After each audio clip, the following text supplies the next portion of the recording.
kira-kira dari clue 3 gambar ini kita tuh mau bahas apa sih? Ada nggak kira-kira nih dapat clue-nya? Yang satu tuh tukang gosip, yang tengah nih dia mereka-reka yang jahat, yang ketiga wah gorengan, makanan paling enak sedunia. Oke, so topiknya untuk hari ini be mindful of what you say, what you think, and what you consume. Apa sih artinya be mindful? Berhati-hatilah dalam perkataan, dalam berpikir, dan apa yang kita konsumsi. Definisi dari kata mindful itu diambil dari bahasa Inggris, adjective, artinya to be aware of something. Berarti kita harus berhati-hati terhadap sesuatu. Dan ini katanya Dr. Terry Abonage, psikiatris dari Amerika, dia bilang bahwa kemampuan mindful ini kita bawa dari lahir, innate. So before we born, itu kita sudah punya kemampuan untuk memiliki insting untuk hati-hati. Nah, be mindful of what you say. Hati-hatilah dalam berkata. Di sini kita langsung masuk ke dalam example, real example ya di dunia nyata. Yang pertama adalah ini ada tangan. Ini tangan sahabat saya. Dia umurnya sudah 30 tahun, tapi dari dia lulus kuliah dia belum bekerja. Sama sekali dia tidak bisa bekerja karena under depression. Kenapa dia under depression? Karena waktu dia on senior high school and then on university, dia itu dibully. Jadi ada satu waktu di mana dia kuliah di LSPR. Teman-temannya itu kan branded gitu ya prestasinya. Dia hanya tanya gitu.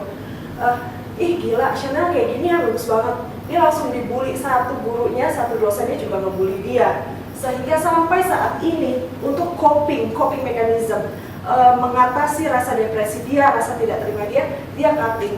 Cutting di sini ini bukan hanya scars, tapi ini keloid. Sampai kalau kita pun lagi ibadah, itu tangannya bisa nyangkrem gini. Jadi efek dari ketidakhati-hatian kita dalam berbicara itu mempengaruhi psikis seseorang. BDP, borderline personality disorder, itu kelainan. Jadi kalau BDP itu orang-orangnya suka sayat-sayat, suka matiin lampu, suka teriak-teriak, kayak gitu tuh borderline personality disorder. Jadi untuk sekarang masih belum ada cure-nya untuk dia ini. Dan dari dia ini saya menemukan inspirasi untuk menulis tentang Be Mindful ini. Jadi kalau kita tahu Michael Jackson itu meninggal tahun 2009 karena injeksi oleh propofol. Propofol itu apa sih? Itu adalah seduktif drugs ya, kayak penenang gitu, karena dia tidak bisa tidur. Kalau ditarik dari akar-akarnya, masalahnya adalah karena ketidakpuasan dia terhadap hidup, dia tidak feel secure. Dari kecil dia dibilang dia jelek, dia hitam, dia berjerawat. Sampai akhirnya he was undergo some surgeries. Jadi dia melakukan beberapa surgeries di dalam diri dia, yaitu dia melakukan whitening injection, hidungnya berubah, put on makeup, dan bibirnya pun berubah. Bukannya tidak boleh surgeries, tapi di sini menunjukkan bahwa sampai kematian dia itu menunjukkan bahwa kata-kata yang tidak baik itu mempengaruhi hidup seseorang. Ya kita nggak tahu sampai kapan dia akan sembuh. Kata dia, before you judge me, try hard to love me, look within your heart, then ask, have you seen my childhood? Pretty cool. Ya, jadi empati kita main nih setelah kita nonton, setelah kita baca ini pastinya. Sebelum menghakimi saya, cobalah untuk mengasihi saya, untuk lihat kedalaman hatimu, dan tanyakan, apa kamu pernah melihat masa kecil seperti saya? Lalu kapan seseorang bisa dikatakan dia tidak berhati-hati dalam berbicara? Yang pertama adalah bullying.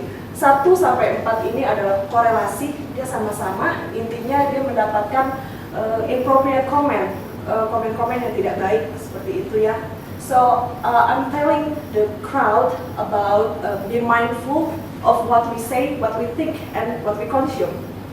And then the first one is bullying. Bullying here by the expert, Dr. Erin stated that bullying is the verbal abuse. It means that we speak inappropriate comment. Kita tuh ngomong-ngomong yang nggak perlu, yang nggak penting, yang mana itu menyakiti.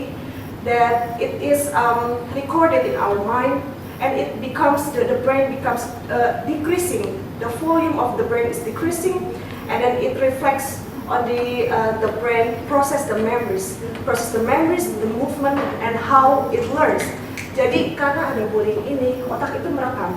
Dan dia merekam kekerasan yang terjadi dalam diri dia, dan itu membuat otak kita itu volumenya mengecil. Volume mengecil, jadi itu mempersulit dia untuk memproses memori, untuk dia bergerak, movement, dan untuk dia belajar. And then the second thing is that about the health mental risks. Dr. Emin also stated that the people that is affected by bullying, people who is affected with bullying, they tend to be depressed,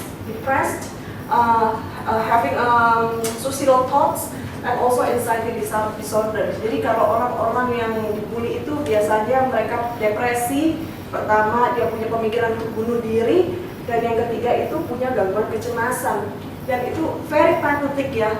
Mungkin seseorang bisa bicara sembarangan gitu ya, backstabbing here, backstabbing. Di depan baik, di belakang dia nggak baik.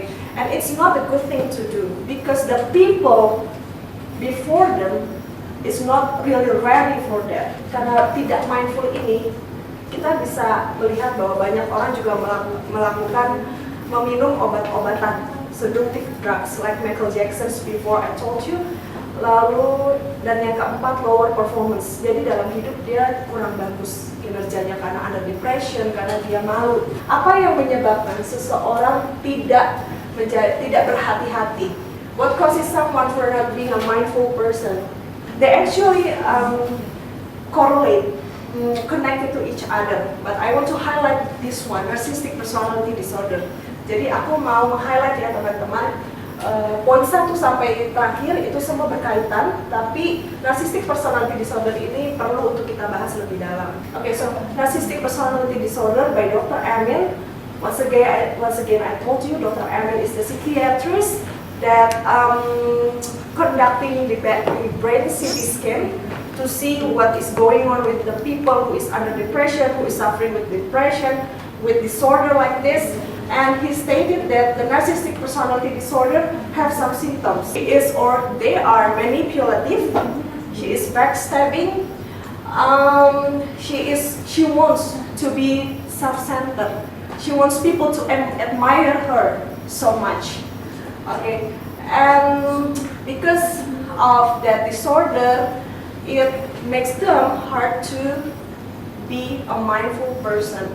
Jadi karena masalah itu, karena adanya disorder, kelainan personality narsis itu, jadi seseorang manipulatif. Karena itu dia manipulatif, lalu dia suka ngomongin orang, backstabbing, dia suka menjadi pusat perhatian. Semua achievements dia orang harus tahu. While we're not talking about her, seperti itu. Itu adalah salah satu contoh hiper dari narcissistic personality disorder. Terus ada insecure dan low self-esteem. Ini juga bisa menjadi kunci utama dari orang itu tidak mindful, tidak berhati-hati. Yaitu adalah rendah diri. Rendah diri pun juga kalau kita tarik itu bisa karena kenapa? Mungkin di dalam lingkungannya dia tidak diterima. Mungkin dia hidup dari kalangan bawah, mungkin juga dia dibully, dan sebagainya. Lalu apa solusinya untuk seseorang yang tidak mindful atau kurang dalam memiliki sifat ini? What is the solution for people who are like of the act of be mindful? By Rachel Ajmera, the psychiatrist from US, she told us that educate ourselves first. We have to educate ourselves first in order to help each other. Jadi kita harus punya knowledge dulu yang baik, jadi kita bisa bantu orang tersebut. Kita harus menjadi role model, be a living model to help them change. Jadi kita jadi model utama yang bisa dia lihat supaya dia bisa berubah. Miliki boundaries. Boundaries adalah jarak, jadi nggak usah terlalu dekat. Know your boundaries. And then the last one, in one level, if needed, calling a professional should be helpful. Artinya apa? In a peak situation, mungkin dia sudah tingkatnya tinggi gitu ya, level ketidakmindfulannya, kita bisa tanya profesional. Or we can deliver them to the professional. The second section that is important too is be mindful of what you think. So if you see here, there's an ear, heart, and eyes. They correlate together, they connected together. So what you see, what you hear, what you feel, at the moment you surround yourself is what nourish your soul. So make sure that you surround yourself with the good people. No gossip, no gossiping, have empathy. That's all the world's need.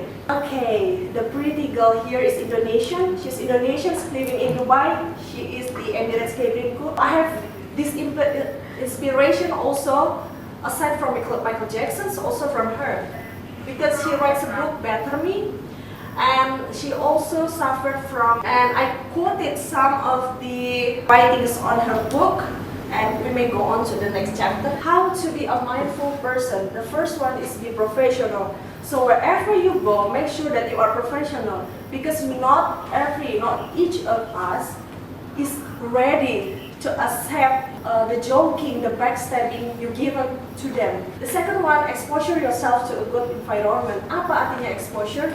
Kita mendapatkan ya, kita membuat diri kita itu memaparkan diri kita dengan hal-hal yang baik di dalam lingkungan. The third one, have empathy, be in somebody's shoes. Maksudnya adalah kita coba nih, misalkan satu orang bilang dia lihat warna ini kuning tapi kita lihat putih. Oke, be in somebody's shoes gitu ya. Kita menyamakan persepsi kita dengan dia dan kita punya empathy, supaya seseorang itu bisa meng-highlight, bisa menggali lagi kemampuan be mindful yang sudah ada sejak lahir, innate. It came from innate. Okay, the fourth one is be true to yourself, believe in the truth. Fellowship. Fellowship itu apa? Ibadah, mendekatkan diri kepada Tuhan, supaya hal-hal yang benar itu kita di-guide seperti itu. Pleasure adalah pampering ourselves, misalkan kita salon, kita join ke klub mobil misalnya, kita punya geng-geng yang membuat kita tuh happy gitu ya. Okay, the last one is serve others. Whatever we can do, we serve others. Contohnya apa? Kita sebagai GA juga salah satu contoh dari serve others. And that's a good point. The best way to find yourself is to lose yourself in the service of others. What does it mean? It means that we have to serve people as we serve our own self. That is when we find our true self. Apa sih artinya? Kalau kita service orang, kita melayani sesama, itu pasti kita menemukan diri kita, siapa diri kita, apa yang kita mau. Itu pasti kita akan ditunjukkan. The last section, be mindful of what you consume. Eat green instead of fried food or fast food. Why? Because the green leaf, they tend to have more fibers towards your body. Your body needs it. They control our mood. We can live longer. It's because we eat green leaf rather than this one. I know this one is very tasty, you know, but it's been a long time. I don't eat this. Only one, maybe in a month. Why is it bad for ourselves? So we have to be mindful because it contains trans fat. It's because in adolescents, they don't pay attention to what they eat, or they don't mind of what they eat. This is Dr. Amen, the one that the expert that I stated you before. Ini Dr. Amen yang tadi saya bilang, I admire him because he is actually a psychiatrist, but he doesn't judge the patient only by the symptoms that he sees. And he conducts the brain CT scan. What is brain CT scan? It's to see what is happening in the brain, and also what is happening when we don't mindful of what we eat, of what we think and what we say. Don't believe everything you hear, even in your own mind. Okay, Andrew Huberman, he is the, he's the neurobiologist from, I forget, maybe Cambridge University. He stated that the more frustrated you feel, the more you're actually triggering learning. So after this, I hope that all of us here can be mindful of what we say, what we think, and what we consume. Because I think the presentation like this, it's easy to conduct, it's easy to do, but in the real life, the impact hard, because we live in the world that is not proper. These are the reference. You may check your own for reading more of it. We finally come to an end, everyone. Thank you so much for your kind cooperation and your kind understanding. And